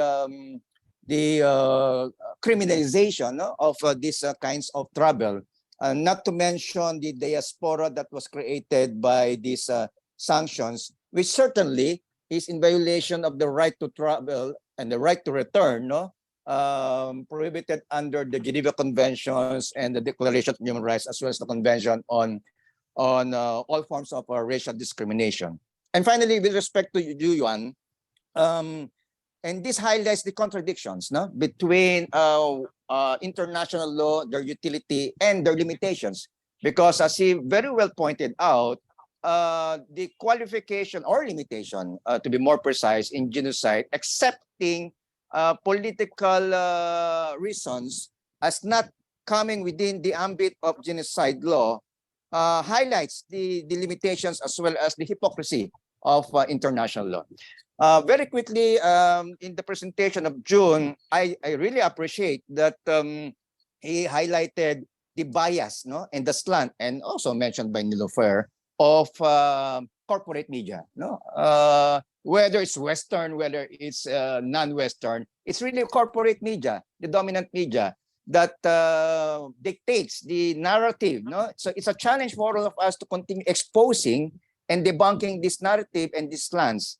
And I really appreciate my colleague Jun Sasamoto's highlighting as well the factual and historical context and rationale why DPRK went into this nuclear program that has been totally obliterated in many narratives, no?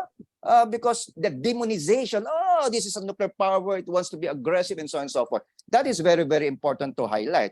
And finally, with respect to the Special Rapporteur on unilateral coercive measures, despite the limitations of that office, I think it's also a challenge for all of us to explore how much we can push the parameters, not to make it more effective and more more relevant to our concerns. And finally, with respect to Niloufer, I think this summarizes all the presentations when she said that unilateral coercive measures is actually a continuation of war by other means. I could not have captured any better, no? It points out the hypocrisy, the double standard of the Security Council with respect to the application of these instruments, which brings me to my last point, which is really all this is just a testimony to the politicization of international law and national legal regimes. But our task in the tribunal, no? The jurors in our concluding observations by July is one, to identify the limitations, the hypocrisy, and the contradictions, expose this hypocrisy and limitations, and oppose, of course. It's not, you don't stop from identification and exposing. You have to oppose, no, these limitations. But at the same time, I think having that in mind, it is also incumbent on us, as Nilofar has already said, in determining how we can use these contradictions and delimitations of international law and national legal regimes for the benefit of the struggling peoples of the world. That's all I can share, Mateo. Thank you. Edre, thank you so much for your reflections. I think they bring to an end this wonderful webinar that we had today, this wonderful hearing where we had the chance to learn so much about this 75 years at least long war on the Korean people. And I want to take the opportunity to thank everyone, you, the expert witness, the jurors, the rapporteurs, everyone involved, and most importantly, all of the people who have decided to join us today from different parts of the world to learn about the war that has been, you know, perpetrated on the Korean people by the imperialist forces. And we're here to know more about and to oppose and to stand in solidarity with the Korean people. Thank you so much, everyone.